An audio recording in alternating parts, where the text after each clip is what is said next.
Eh, el día de hoy vamos a conversar sobre modelos de datos panel y los modelos de datos panel son un caso particular de sistemas de ecuaciones. Entonces, si ustedes saben hacer sistemas de ecuaciones, en general, saben hacer datos panel. Yo voy a regresar un poco a qué es un sistema de ecuaciones. Un sistema de ecuaciones, lo planteé la sesión pasada, es un objeto como el que está aquí. Es, es cada una de los, digamos, para cada uno de los individuos tengo G ecuaciones. Cada una de las ecuaciones podría describir, como en el ejemplo que vimos la clase pasada, la función de demanda o la función de oferta de alguna cosa, ¿no? En el ejemplo que estimamos la sesión pasada fue una función de oferta de horas de trabajo y una función de demanda de salario por estas horas de trabajo ofertadas. Entonces, si ustedes lo piensan, lo que estoy diciendo es cada individuo digamos, tiene qué características o qué variables que le estamos modelando. Ahora, llevémoslo al escenario que seguramente ubican de qué es un panel. Un panel de datos o un modelo de datos panel es un objeto que tiene esta característica que voy a ilustrar ahora.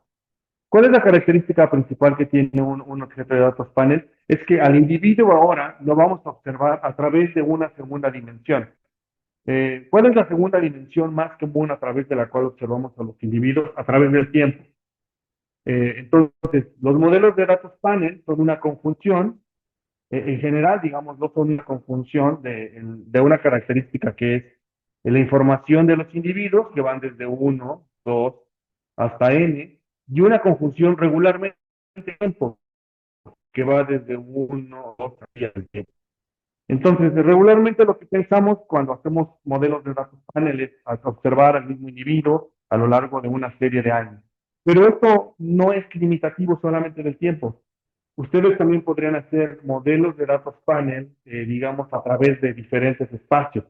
¿A qué me refiero? Por ejemplo, al mismo individuo observado en diferentes situaciones, por ejemplo, al mismo individuo observado en diferentes momentos geográficos en los que se encuentra, por ejemplo, al mismo individuo observado en diferentes ciudades, concretamente. ¿Qué casos podrían ser esos? Por ejemplo, ¿qué panel podríamos formar con eso?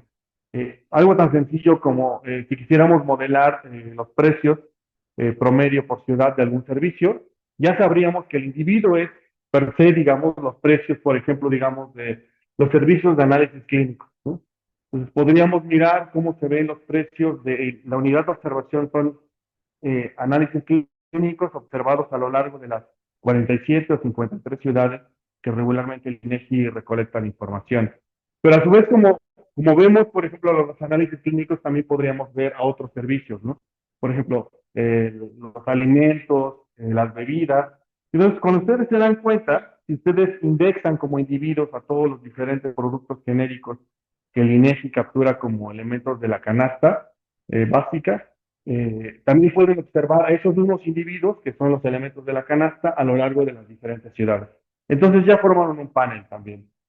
Por eso yo en este caso, en mi exposición, no me voy a decir únicamente a decir, digamos, respecto del tiempo, sino me atrevo a hacer un planteamiento más general y digo, esto es respecto de una dimensión que va desde uno hasta una mayúscula.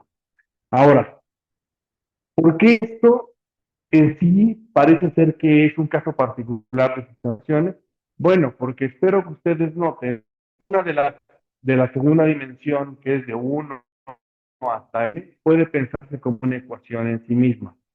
Es decir, eh, todos los individuos en la primera dimensión son una ecuación, todos los individuos en la segunda dimensión son otra ecuación, y así sucesivamente hasta la dimensión enésima. También podemos pensar en el tiempo, es decir, todos los individuos en el mismo momento, en un momento uno, son una ecuación, y así hasta el valor t mayúscula, para indicar todos los individuos en el momento t, son a su vez una ecuación. Dicho de otra manera, en realidad, cuando hacemos un modelo de datos panel, estamos haciendo un sistema de ecuaciones. ¿De cuántas ecuaciones? En este caso que estoy planteando aquí, de m ecuaciones. ¿Cuál es una de las características que tiene, o que digamos, qué característica tiene que lo hace una particularidad, además de que es un sistema de ecuaciones? Bueno, que la matriz X es de una forma muy particular. Si ustedes recuerdan, yo les dije, Cuando ustedes modelen sistemas de ecuaciones, van a tener diferentes formas de la matriz X. De hecho, me voy a regresar a la pizarra de la sesión pasada para ilustrar un poco eso. Les dije, la matriz X puede tener diferentes formas. Y una de las formas más habituales, por ejemplo, es esta, en la que las variables para la ecuación uno solo afectan a la ecuación uno. Las variables para la ecuación 2 solo afectan a esa ecuación y así sucesivamente hasta la variable, hasta la ecuación. Entonces, cada conjunto de X solo afecta a eso mismo. Y el extremo, digamos, en el derecho, en donde las mismas variables afectan a todas las ecuaciones. Ese es justamente el escenario donde estamos. Todos los casos intermedios son como los de segundo caso. De hecho, por eso lo planteo de esta manera. Esta matriz X que está aquí, si ustedes lo observan, es la concatenación de las X de cada uno de los de la información de cada uno de los momentos, que en general pues hace como una ecuación. Solo que la diferencia en el mundo observen es que decidí agrupar la información por individuos. En el otro planteamiento, en el planteamiento de los sistemas de ecuaciones, yo agrupé, lo que estoy agrupando aquí, estoy agrupando ecuación, y en el sistema del DataNet agrupo por individuos. Pero es exactamente lo mismo. Solo estoy agrupando, digamos, de diferente manera, pero es la misma operación hebraica, sin ningún problema. O sea, como dar una matriz simplemente con dos agrupamientos. Y entonces eso los tiene que llevar a pensar una cosa. Bueno, quiere decir entonces, si tú puedes agrupar o puedes agrupar por ecuación, en el caso del sistema de ecuaciones, y si puedes agrupar por individuos, si puedes agrupar por periodos de tiempo, por segunda dimensión, en el caso de Daniel, entonces quiere decir también que vas a transacciones. Por ejemplo, ¿a qué me refiero?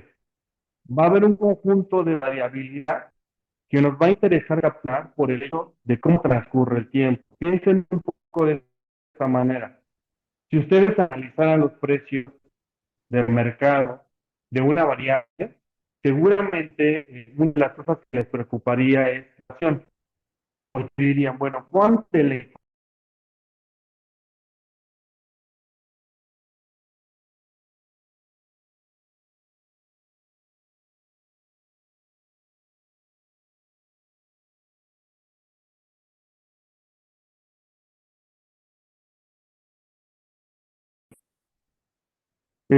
y entonces, cuando uno piensa de esa manera, movimientos analizados de los precios en la economía, eh, entonces, pues, bueno, hay un conjunto de hay un conjunto de efectos que tiene que ver por una dimensión y otro conjunto de efectos que tiene que ver por la dimensión de los individuos, porque también la habilidad a través de los individuos nos puede interesar. Si tenemos, por ejemplo, información de empresas, yo les decía que eso es muy común que tenga heterocerasticidad, simplemente por el hecho de que las empresas son abismalmente distintas, ¿no? Tenemos en un mismo dataset, podemos tener a las empresas de América Móvil, que son muy grandes, y podemos tener a las microempresas que tenemos a lo mejor en nuestras colonias, ¿no? Pequeñas fábricas, pequeños comercios, que son muy pequeños relativos a las del grupo América Móvil. Bien, ahora, entonces, dicho mi planteamiento, eh, en general uno puede pensar que entonces cuando yo estimo un modelo de datos panel, estoy resolviendo este problema para cada individuo. Es decir, para cada individuo estoy conjuntando sus ecuaciones, que en este caso cada ecuación es una ecuación, digamos que en este caso la segunda dimensión es tiempo, solamente para simplificar. Entonces estoy observando al individuo y a lo largo de n periodos. Entonces, por ejemplo, supongamos que la información que estoy observando de los individuos es su salario. Y entonces me quiero preguntar el salario es largo de sus N años de vida laboral. Entonces, en su primer año, ¿cuánto ganó? Y es dadas, por ejemplo, digamos que la primera variable es su experiencia, segunda variable, digamos, que es sus años de educación. La tercera variable, digamos, que es otra información como el sector donde trabaja, ¿no? Y así sucesivamente. Entonces, en general, lo que tenemos es una es un problema de regresión lineal y llano. Simple manera, es la regla del salario explicado, ajustado por un coeficiente, por un conjunto de ponderadores que es término de. En general, puedo decir, como siempre, es que estamos partiendo de información en información que es observable, más información que no es observable. Eh, Ahora, una de las cosas que también voy a asumir es que la información no observable, que en este caso es el término de error, también cumplen con el supuesto de no endogeneidad. Es decir, que la información que está contenida en el término de error no está correlacionada con la matriz X. Eh, es decir, estoy asumiendo que todos los supuestos del modelo lineal clásico están aquí. Bueno, pero entonces esto también nos lleva a pensar, eh, ¿qué pasa cuando no se cumplen los supuestos y a pesar de que estoy en un modelo panel? Bueno, si no se cumplen los supuestos, ustedes ya saben corregir todos esos problemas. Si hay problemas de homogeneidad, lo que recibir con variables instrumentales. Quiere decir que hay variables instrumentales para panel. Si hay heterocedasticidad, entonces también saben corregirlo. Podrían utilizar una técnica de mínimos cuadrados generalizados o un método generalizado de momentos para corregir todo, endogeneidad más heterocedasticidad. Todo eso en panel. O sea, en realidad en este caso el modelo, digamos, el planteamiento de modelo de panel no es el problema. Ya no es un problema.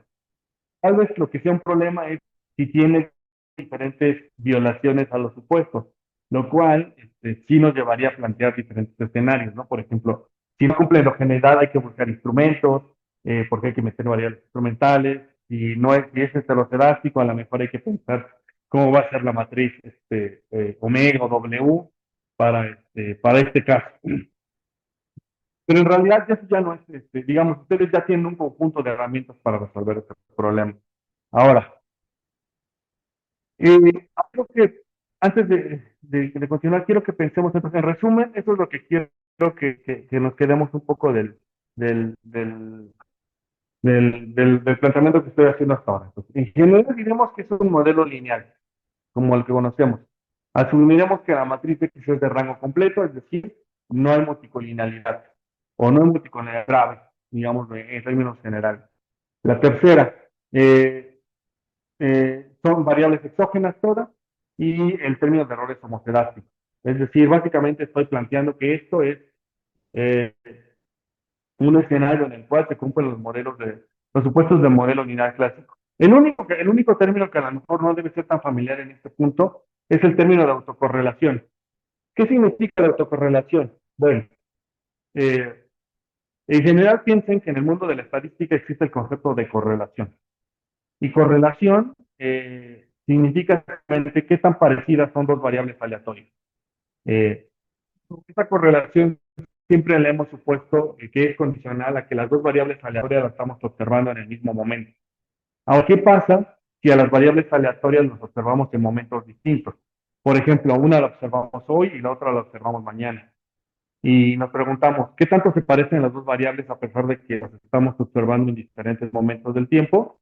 Entonces, y si nos damos cuenta que se parecen muchísimo, y además nos damos cuenta que se parecen muchísimo porque es la misma variable, por ejemplo, ¿qué escenario puede ser este? El PIB.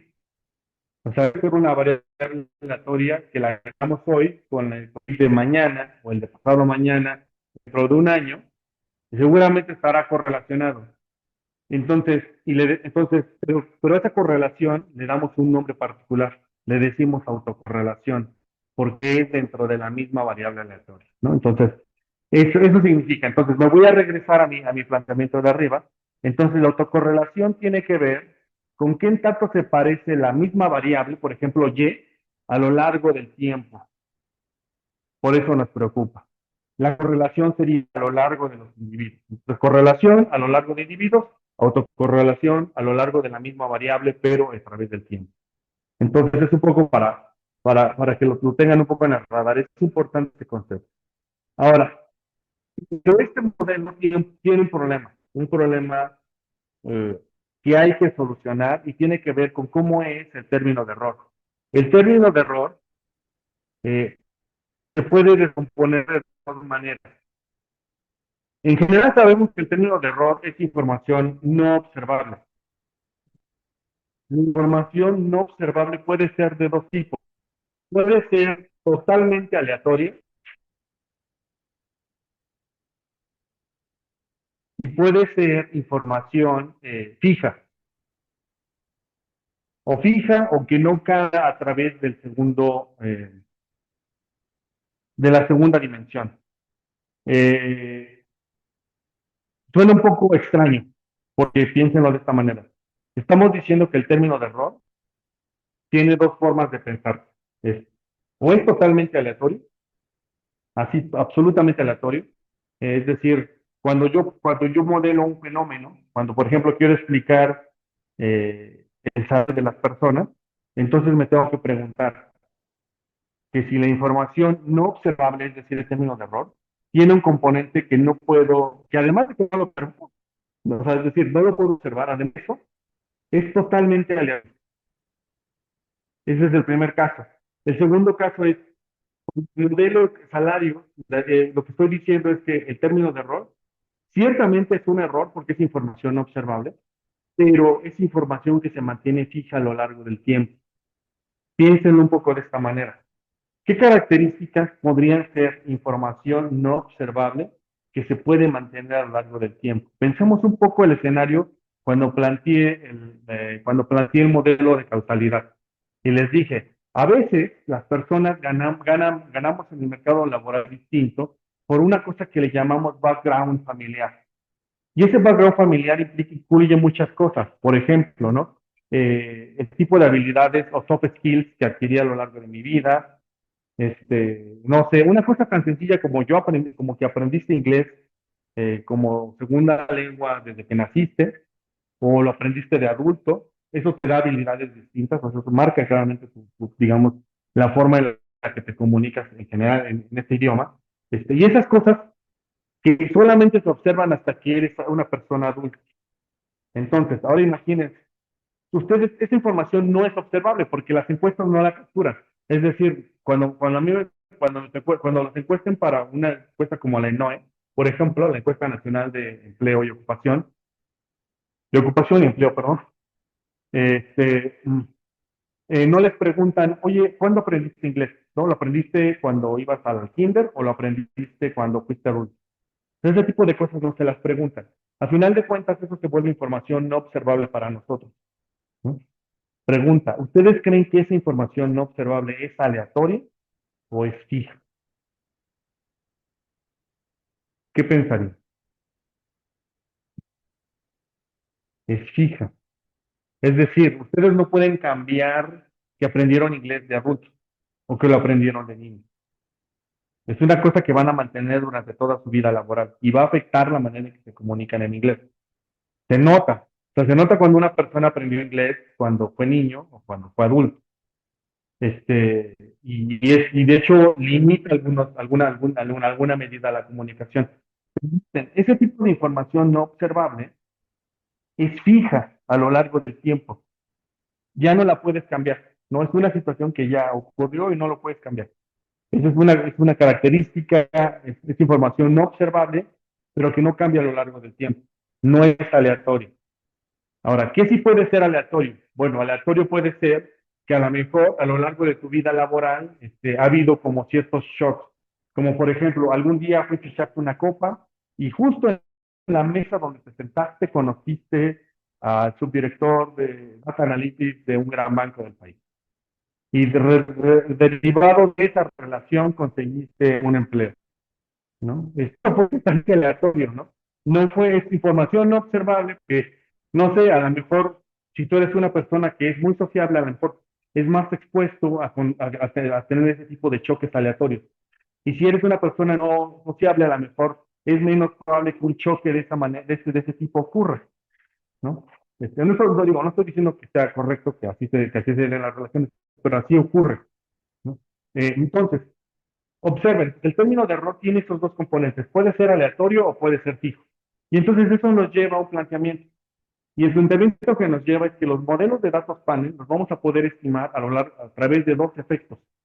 A un efecto le vamos a llamar efecto fijo o efectos fijos y al otro le vamos a llamar efectos aleatorios. Voy a empezar por el concepto de efectos fijos.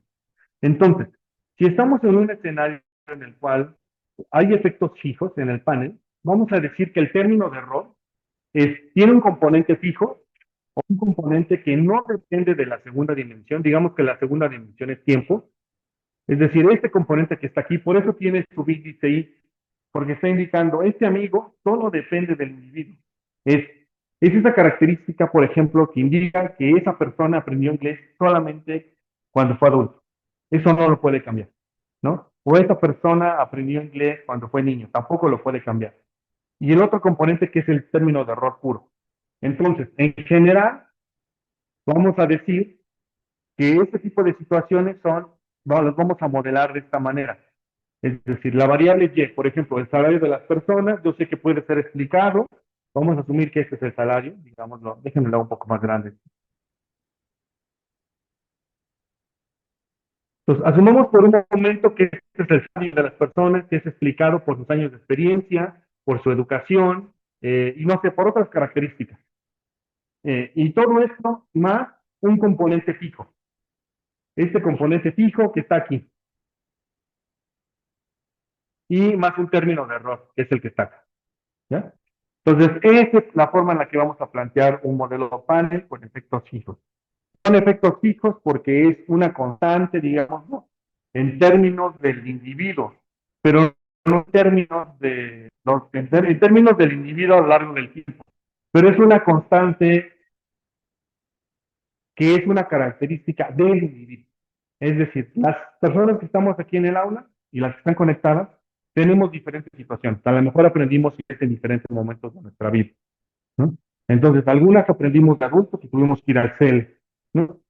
Otras no, otras aprendieron de niñas porque desde el kinder, el segundo idioma en la escuela era el inglés. Entonces ustedes se dan cuenta, los efectos fijos es información, características asociadas al individuo, no a todos los individuos, son específicamente ese individuo, ¿no? Puede ser que a lo mejor las compartan, sí, porque hay cosas que compartimos. Por ejemplo, ustedes están en esta universidad porque, digamos, porque hicieron todo el proceso de concurso, ¿no? Es decir, vienen de escuelas públicas tal vez que fueron a una preparatoria, hicieron su concurso, o vienen de escuelas preparatorias distintas a la UNAM, pero también hicieron su concurso para entrar a la universidad. Entonces, hay ciertas características que nos hacen comunes, ¿no? De cierto, digamos, cierto estrato social que a lo mejor nos hace como comunes. Pues puede ser que como individuos sí compartamos cierta información, ¿no? Y que a lo mejor no compartiríamos si estuviéramos en un escenario que tuviéramos individuos también de escuelas privadas, ¿no? A lo mejor ahí sería otra situación. Pero en general seguiríamos teniendo una cualidad individual, ¿no? Hay una información que se mantiene. Por ejemplo, eh, las personas que no somos sociales, no muy sociales, eso es una cualidad que no cambia, ¿no? Puedes tratar de mimetizarte en el mundo, te lo digo por experiencia, pero no cambia. Es decir, eres alguien que hablar con muchas personas, de hecho, no te gusta. No, bueno, personalmente a mí no me gusta. Entonces, esa es una cualidad individual que no cambia a lo largo del tiempo. ¿Estamos hasta aquí?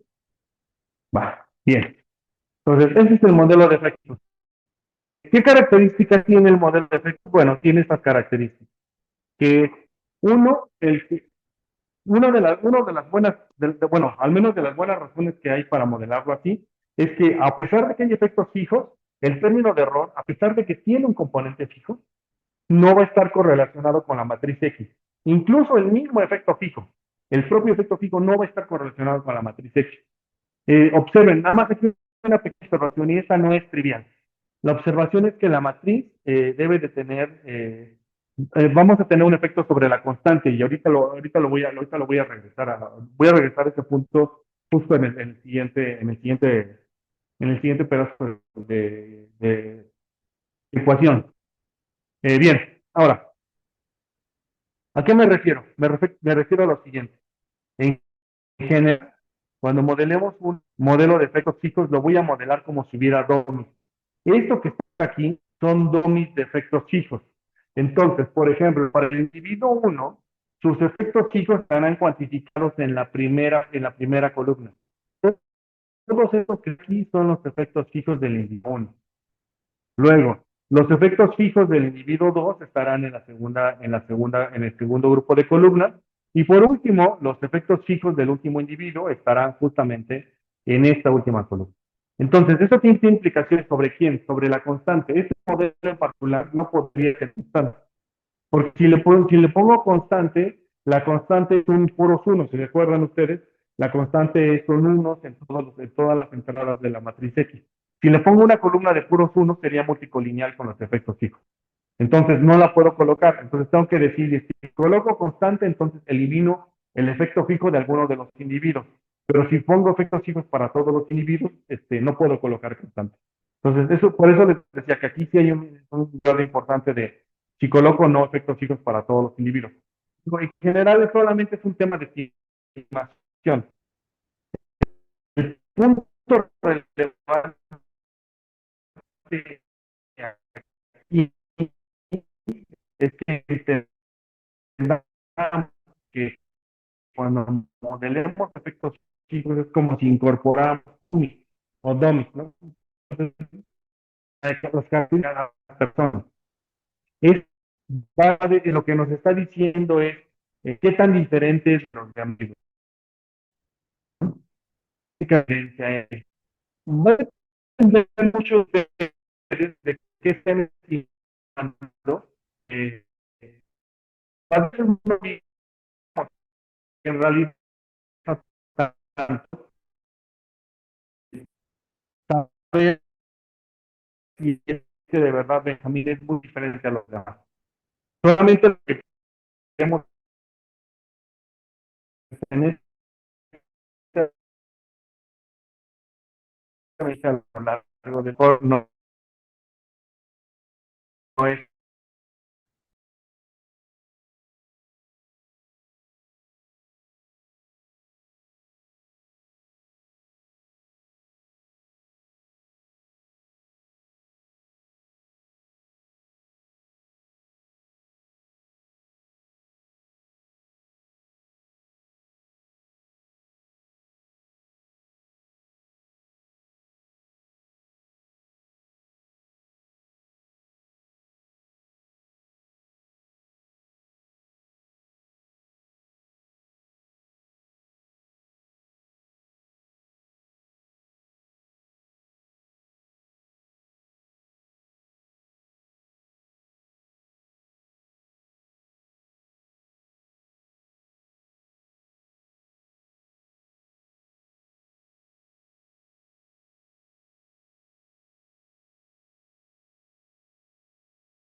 perdón, están en línea. El internet de la facultad es algo, está fallando mucho. Bien, entonces regreso a mi pizarra. Entonces, el segundo grupo, entonces digamos, ya sabemos que es un efecto fijo. El segundo grupo, en la que se puede descomponer en términos de errores en un efecto aleatorio. Entonces, ¿qué es un efecto aleatorio? En estricto sentido sería, o sea, en términos de ecuación parece lo mismo, es decir, por ejemplo, yo lo voy a describir de esta manera, o sea, no parece algo muy distinto a lo que tenía yo arriba. ¿Cuál es la diferencia? La diferencia es que en este caso BI es una variable aleatoria. ¿Eso qué significa? Significa que yo le puedo calcular una cosa tan sencilla como varianza. Puedo preguntarme quién es la varianza de BI y esta la podría llamar sigma de B, ¿no? Para indicar, esta es la varianza asociada a los individuos. Entonces, es igual, es un efecto fijo, bueno, no es un efecto fijo, es un efecto individual, pero es totalmente aleatorio. No sabes exactamente de dónde proviene, pero sabes que tiene características totalmente aleatorias. Y eso es muy parecido a lo mejor a lo que yo les decía que es como el background, ¿no? Que es, no sabes exactamente cómo es, porque es esa cualidad que tiene las relaciones familiares, el background que tiene tu familia, ¿no? Por ejemplo, o el background que tienes tú como persona. Imagínense que ustedes son personas muy sociales O sea, todos tenemos aquí un amigo o amiga o amiga que es muy social. Entonces, esa persona, por ejemplo, siempre ha querido ser, por ejemplo, no sé, presidente de la clase o ha querido ser consejero universitario y entonces está ahí, ¿no? Entonces, ese background, esas características son individuales a él, pero no sabemos exactamente qué las puede explicar, ni siquiera sabemos si son fijas, porque a lo mejor es alguien que se va adaptando conforme pasa el tiempo, entonces puede ser muy aleatorio. Entonces, ese tipo de características muy aleatorias que no podemos específicamente determinar, entonces le vamos a llamar efectos aleatorios. Y entonces nos va a permitir entonces hacer una estimación muy parecida a la que yo ya venía planteando, que es este planteamiento. ¿Cuál es la diferencia si ustedes observan que aquí ya no están las domis, ¿no? Las domis ya no las puedo colocar porque no son fijas, es decir, yo tengo que reconocer que el error se tiene que descomponer en dos grupos, pero el primer grupo no son domis, son variables aleatorias, puras. Entonces, no los puedo colocar dentro de la matriz X, sino se siguen quedando del lado de la información no observable. ¿Cuáles características tiene? Bueno, que sigue preservándose los mismos supuestos del modelo lineal clásico, no endogeneidad, de todos los casos. Y la manera en que lo voy a estimar es una cosa como este estilo, que es así, voy a colocar a todos los individuos sin domis, esta será mi gran matriz X, y noten cuántos parámetros estoy estimando en efectos fijos, solamente estoy estimando a beta, los que están aquí, y en efectos aleatorios, ¿a cuántos estoy estimando? A todos estos, a las alfas y las betas. Entonces, estimo más parámetros cuando hago efectos fijos y estimo menos parámetros cuando hago efectos aleatorios. ¿Cómo voy a distinguir a uno y otro? O sea, se preguntarán, bueno, ¿cómo sé cuándo estoy en un escenario o en otro? Bueno, hay una manera muy sencilla de verlo. Cuando ustedes calculen la varianza del efecto individual, si la varianza del efecto individual, por ejemplo, como lo que estoy planteando aquí, si esto fuera igual a cero, ¿qué implicaría? ¿Qué implica que la varianza de una variable aleatoria sea cero? Que en realidad era una constante, ¿no? Que no había tal variable aleatoria, y no era una constante. ¿Qué implica que sea distinta de cero? Que sí había una variable aleatoria. ¿Va? Entonces, ya está. Entonces, de hecho, ya tienen hasta una prueba. De hecho, si ustedes se dan cuenta, ya está intuitivamente, ya plantearon una prueba. Y la prueba es, cuando yo esté en un escenario de quiero comprobar, estoy en efectos fijos o estoy en efectos aleatorios, simplemente puedo plantear la siguiente hipótesis. Mi hipótesis nula es que si estoy en efectos fijos, esto será cierto. Si estoy en efectos aleatorios, esto será cierto. La varianza de B, sigma de B, perdón, sigma, déjenme borro todo esto. Ya me equivoqué, múltiples veces. Entonces, el segundo escenario es sigma de B es distinta de cero.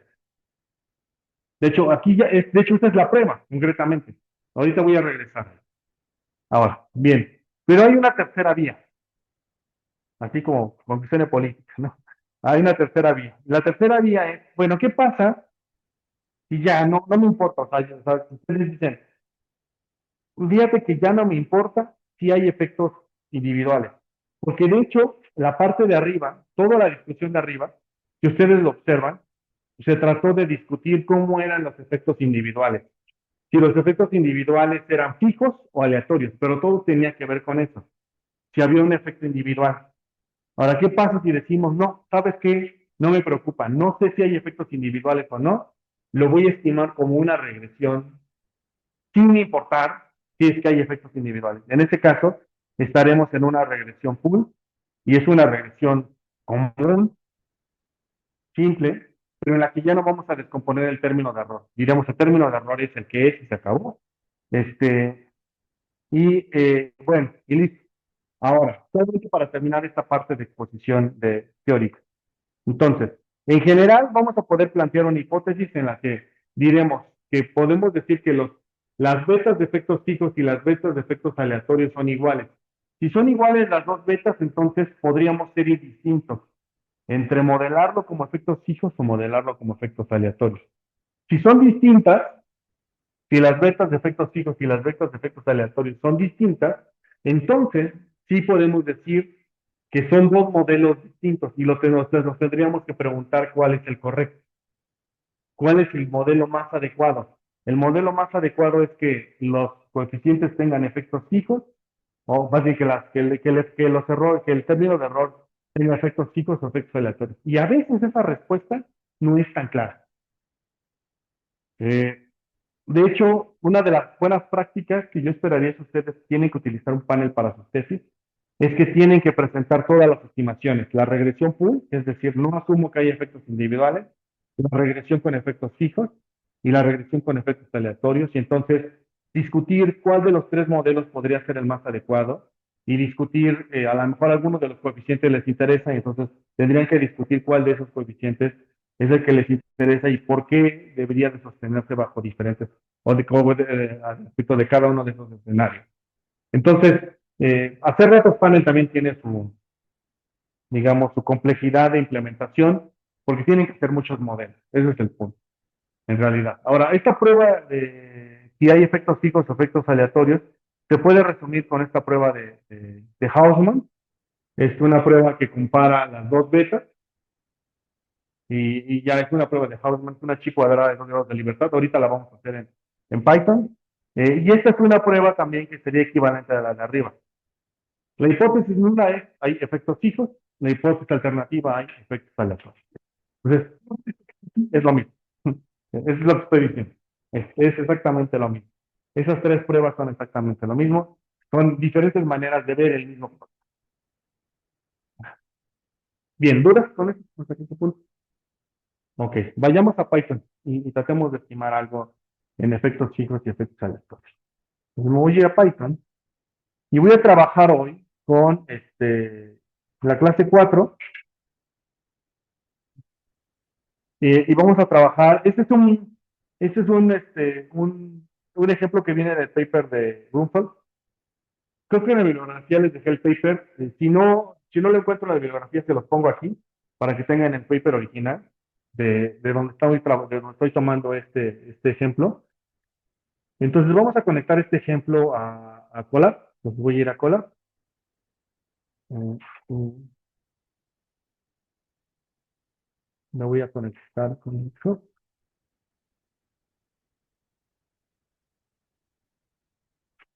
Y tiene que subir también el dataset que se llama Wavespanner.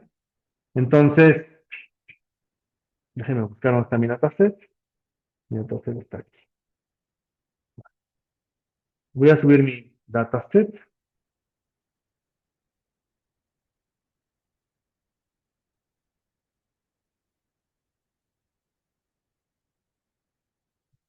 Como les dije, este es un caso de libro de texto, básicamente, porque viene de un paper también seminal. Es un paper ah, es que ni siquiera tomé, ya tengo dudas si tomé este de Verbeck. Déjenme revisar si esa referencia está bien. Creo que asumo que no está bien.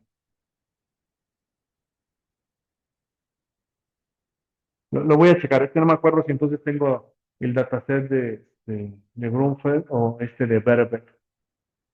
Bueno, bueno, pero es un dataset de un paper seminal. A reserva de que tengo que poner bien la referencia, vamos a implementarlo entonces. Bien, entonces van a necesitar instalar Linear Models porque pues, ya hemos aprendido que el Linear Models no funciona en Colab. Esto recuerden, esto solamente lo hacemos una vez si están en sus máquinas. O sea, si lo hacen local, cuando lo hagan en casa en sus máquinas, solo lo tienen que hacer una vez y ya. Pero si lo hacen en Colab, cada vez que ejecuten van a tener que instalar Linear Models. Ahora, Linear Models es una librería que va cambiando mucho a lo largo del tiempo. Entonces, una de las cosas que yo les recomiendo es, si de repente empiezan a notar que ya no funciona alguna parte del código, entonces a lo mejor regresen a alguna de las versiones que son anteriores y que han sido más estables. Por ejemplo, podrían instalar el Linear Models 4.5. Creo que vamos ahorita en Linear Model 5, o 4.24, que son las más o menos estables para lo que yo estoy haciendo en la clase. Pero en este punto todo sigue funcionando bien con las actualizaciones de la biblioteca Linear Model.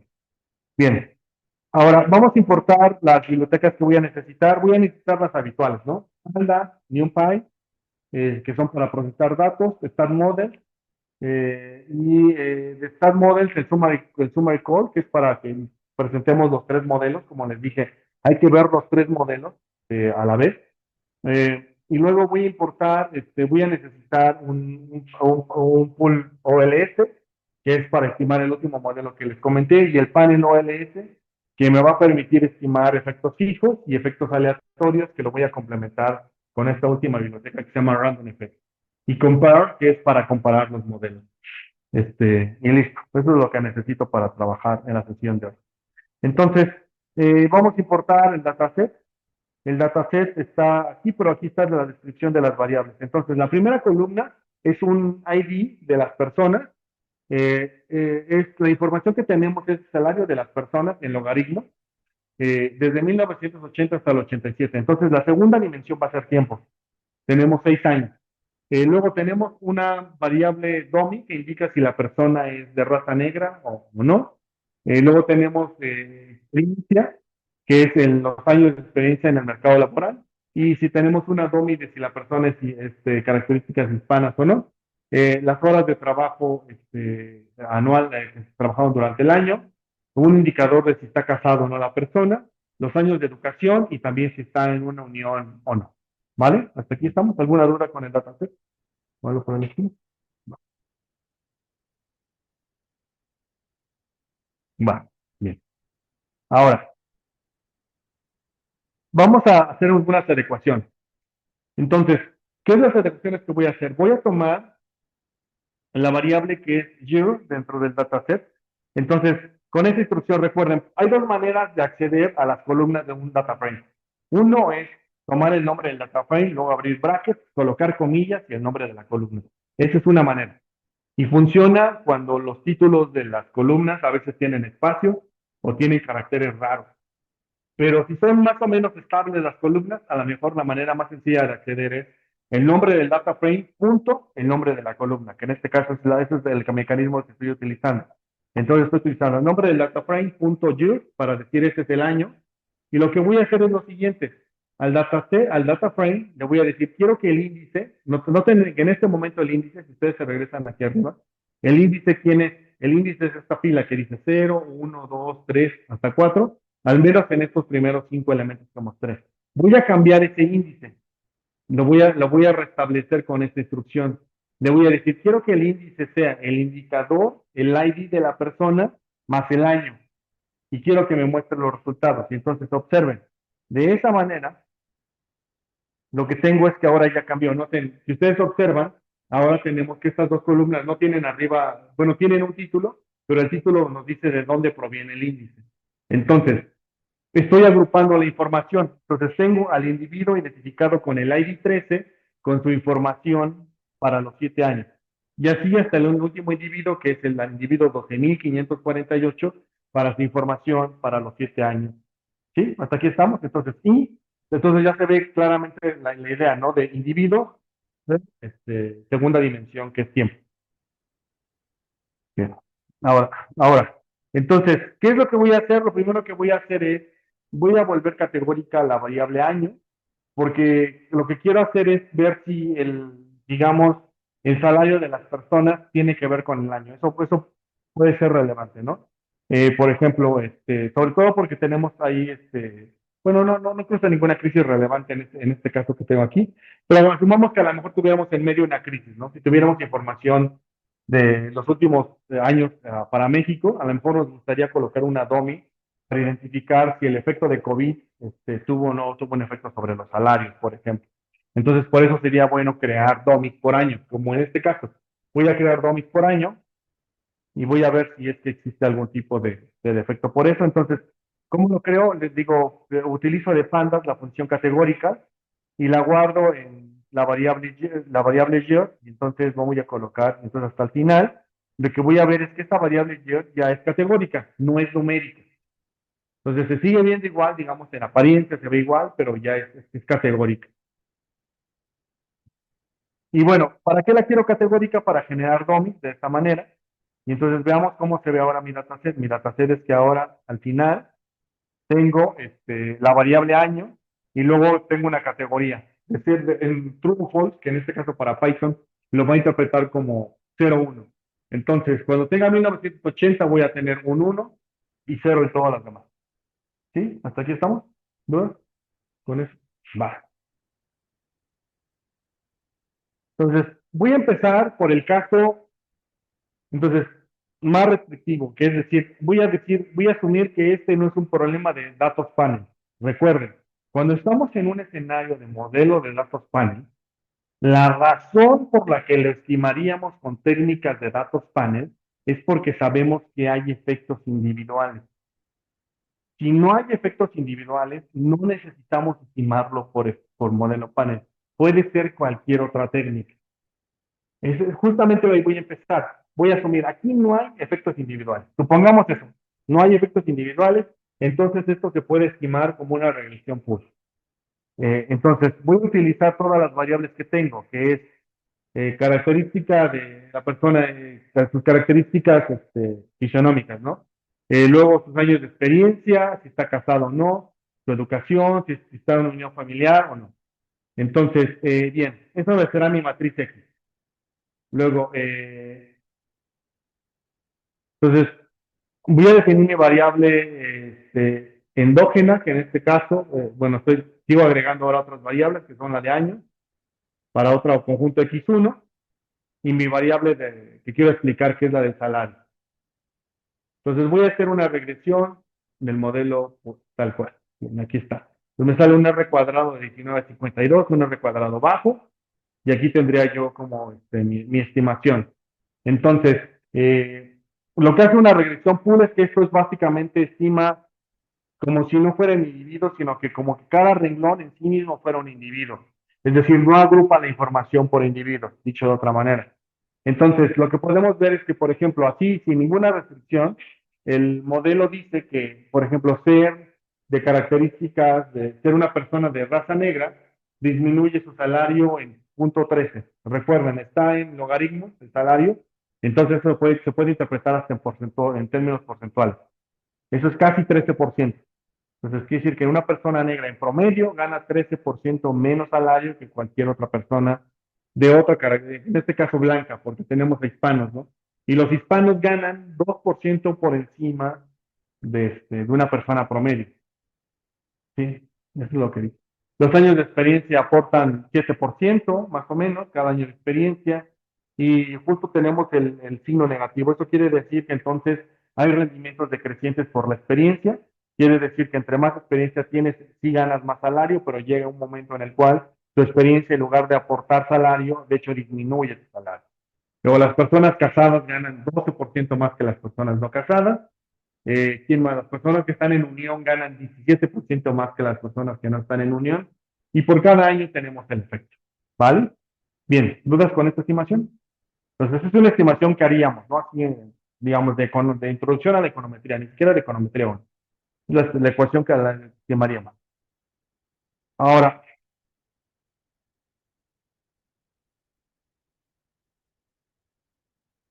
déjenme.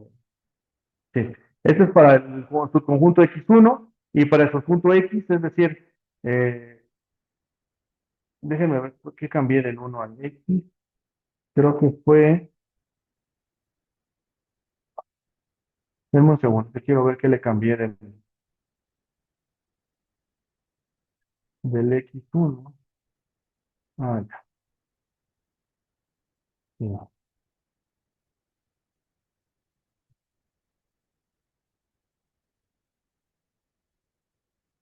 Sí, deberíamos quitarle año aquí. Bueno, está bien. Bueno, entonces de regresión de efectos, pues no voy a detener mucho en eso. Entonces, ahora veamos qué pasaría si yo digo no. Sí hay efectos individuales.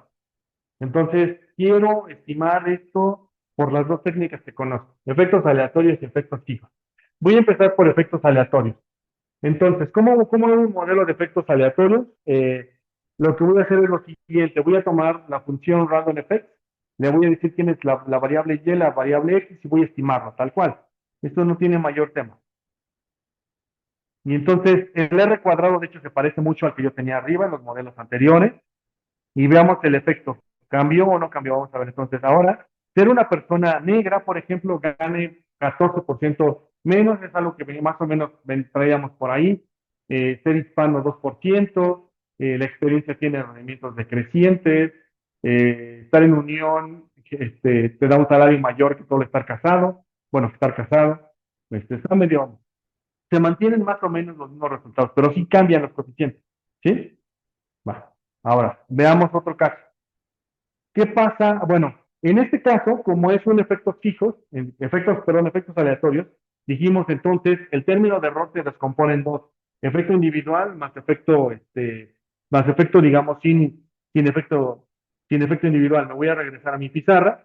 Cuando estamos en efectos aleatorios, estamos en este escenario en el cual lo que tenemos es esta descomposición. ¿Pero qué característica tiene esta descomposición? Que la varianza es distinta de cero. ¿La varianza de quién? De este amigo. ¿No? Entonces voy a preguntarme si eso es cierto. Pues ¿cómo lo voy a hacer en Python? Le doy una descomposición de varianza y quiero que me diga qué tanto se ve la varianza y en efecto. O sea, resulta ser que la varianza por el efecto individual, es 47% de la varianza total. O sea, yo tengo aquí sospechas que sí, que en efecto, sí hay efectos individuales, y esos efectos individuales, si fueran una variable aleatoria, explicarían 47% del término de error. Eso es importante, ¿por qué? Porque recuerden, siempre que hacemos regresión, estamos en este escenario. Cuando hacemos regresión, quiero separar a mi variable y en información observable más información no observable.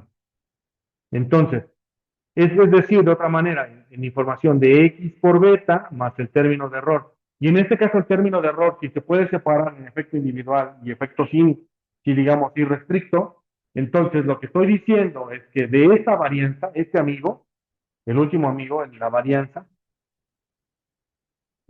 de epsilon, más o menos el 47% de esta varianza es explicada por la variabilidad entre individuos. Entonces, cada individuo le aporta al panel 47% de la variabilidad de la información no observada. Entonces, un poco, vamos a llamarlo así, la individualidad importa. Eso es lo que estoy diciendo. Sí. Vamos entonces a mi modelo. Ahora, vamos a efectos fijos. ¿Qué pasaría si no hay, bueno, no quiero que, el término de error no quiero que sea aleatorio, sino que yo quiero decir, la puedo identificar con dummies. Es decir, hay ciertos efectos fijos y son observables, pero son fijos, son individuales y fijos. Bien, por ejemplo, esto va a generar un error. Ahora, ¿por qué genera un error esto? ¿Alguien piensa por qué podría generar un error esto? Bien, a lo mejor les suena más así. ¿Por qué esto de acá no me genera un error? Es el mismo modelo, pero cambié a quién. ¿A quiénes dejé fuera de aquí? Ahí lo puse, ¿no? ¿A quién omití? Bueno, omití experiencia. Ahorita, a lo mejor esta no es tan relevante para explicar por qué. Pero ¿por qué habría omitido a Black, Hispano y Educación? Bueno, de hecho, solamente pensamos en este, en Black y Hispano. ¿Por qué los habría omitido? Esas dos nada más. ¿Qué cualidad tienen la variable de ser de raza negra o ser de raza blanca? Que es de raza hispana, perdón. Son efectos individuales, sí, ¿no? Cada persona es o blanca o hispana. Pero ¿qué cualidad tiene esa variable? Que es fija, ¿no? No puedo cambiar esa condición, ¿no? Soy, ¿no? Y así seré, ¿no?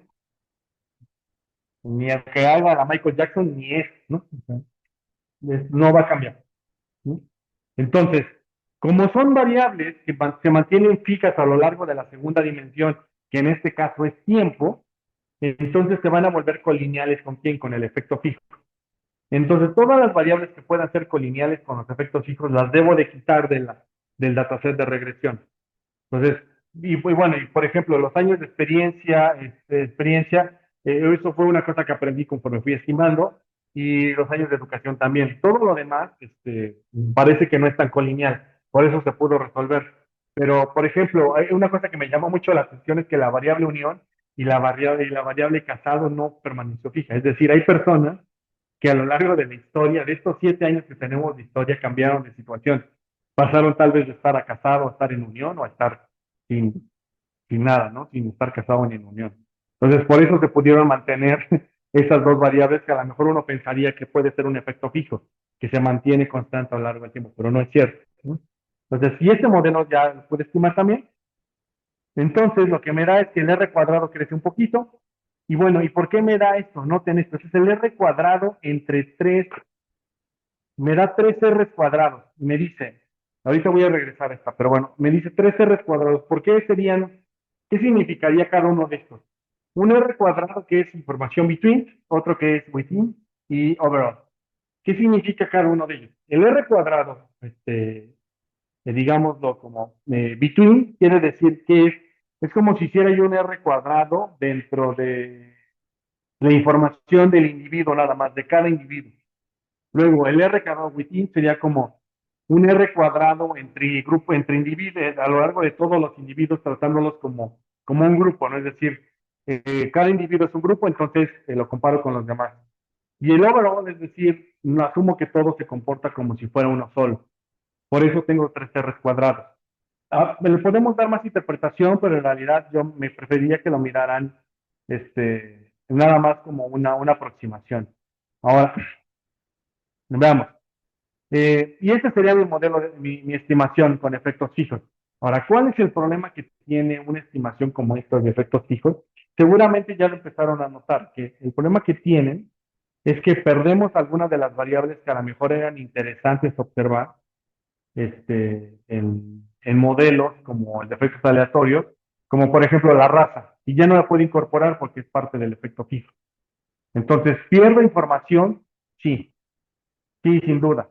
Entonces, pero depende mucho del propósito que ustedes estén persiguiendo para digamos, para este caso, que en este caso la estimación.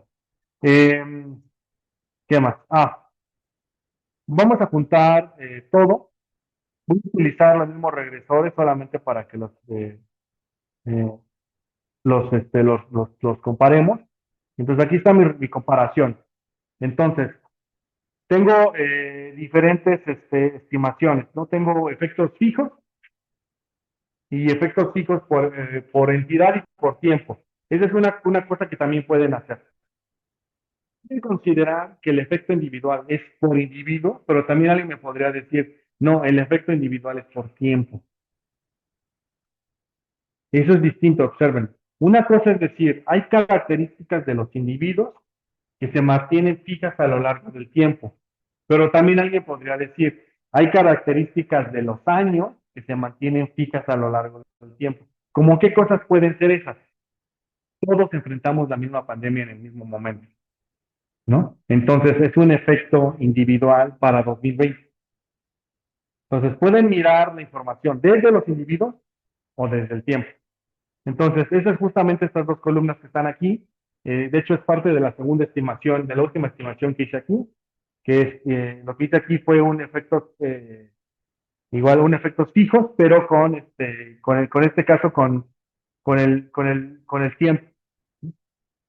Pueden mirarlos como ustedes mejor les haga sentido.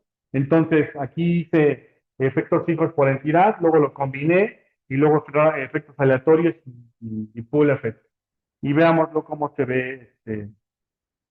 Veamos, por ejemplo, la experiencia al cuadrado, ¿no?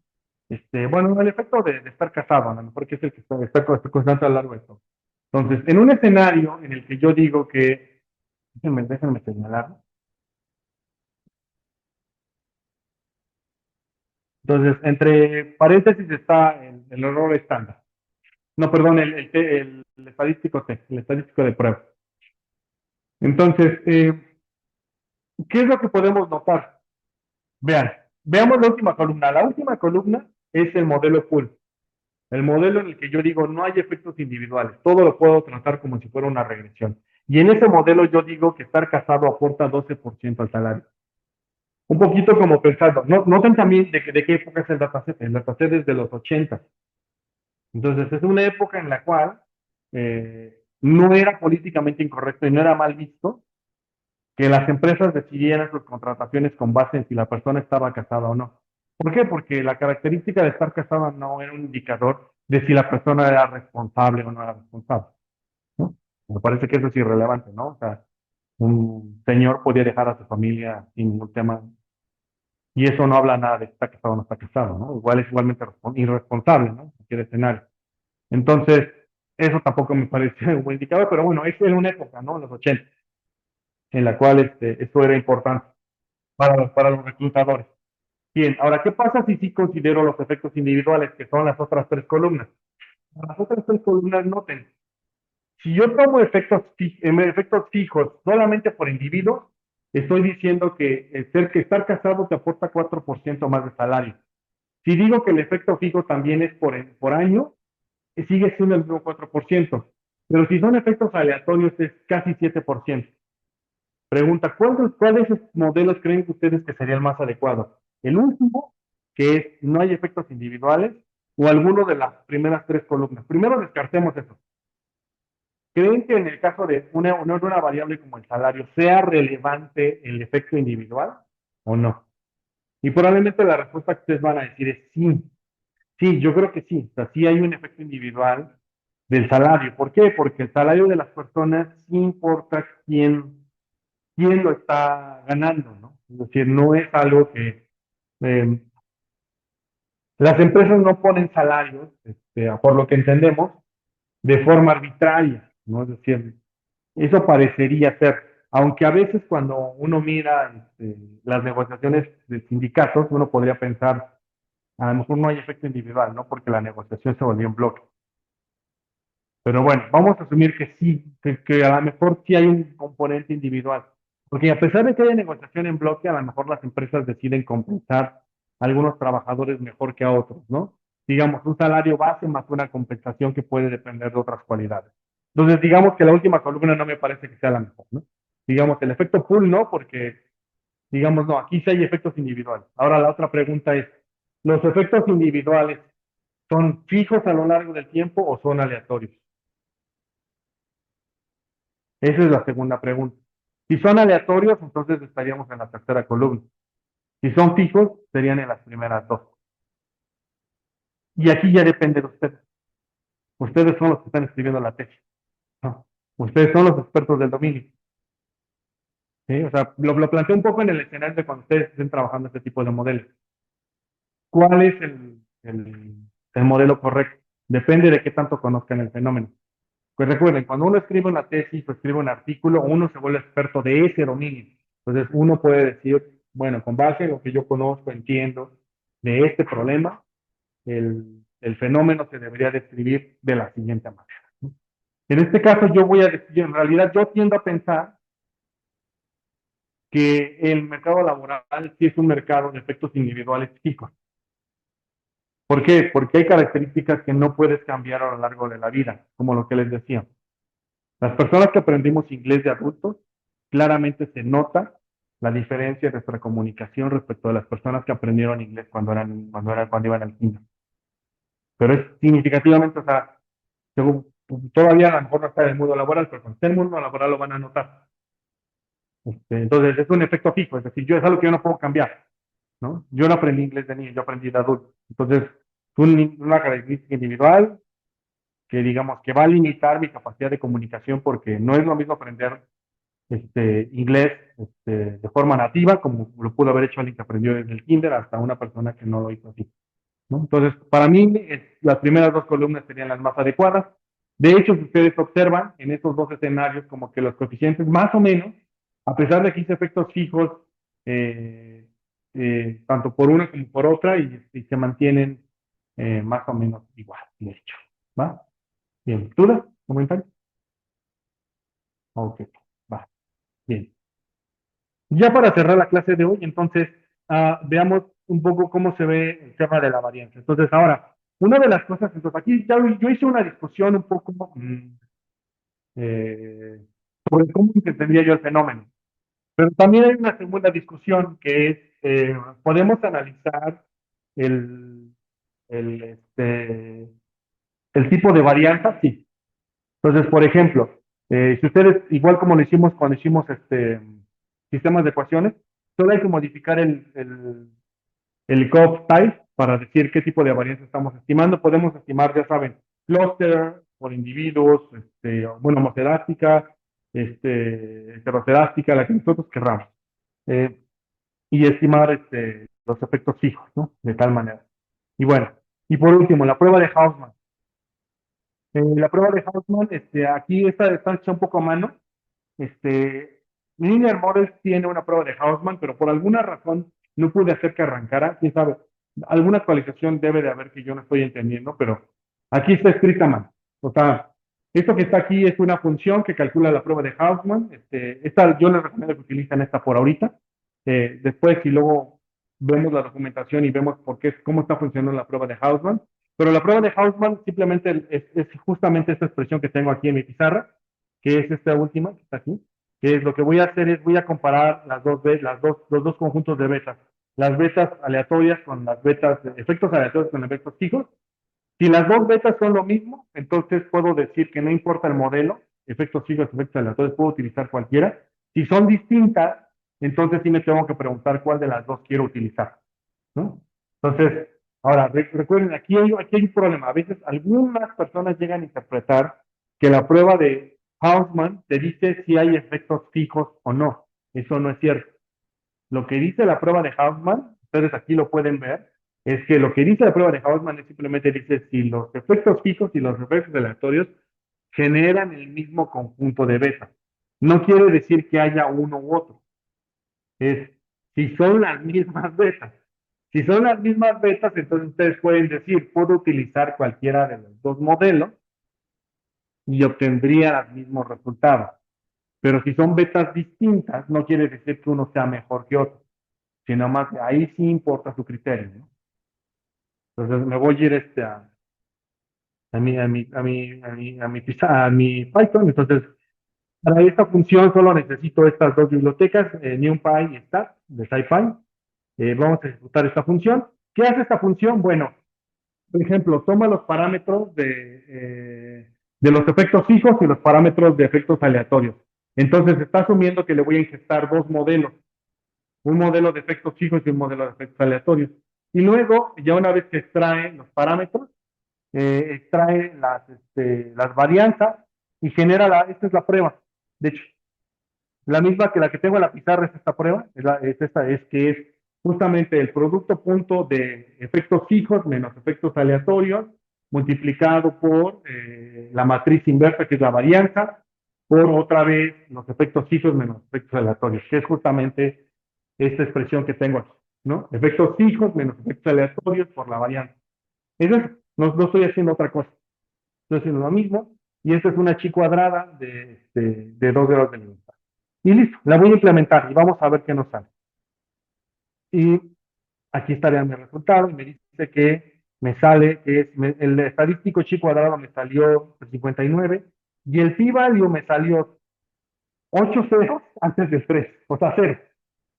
Entonces, ¿en qué región estoy? ¿En la región de aceptación o la de rechazo de la hipótesis nula? ¿En qué región estoy? Si el p-value me salió casi 0. Estoy en la región de rechazo. Recuerden, para aceptar la hipótesis nula es mayor a 0.05, para rechazar la hipótesis nula es menor a 0.05.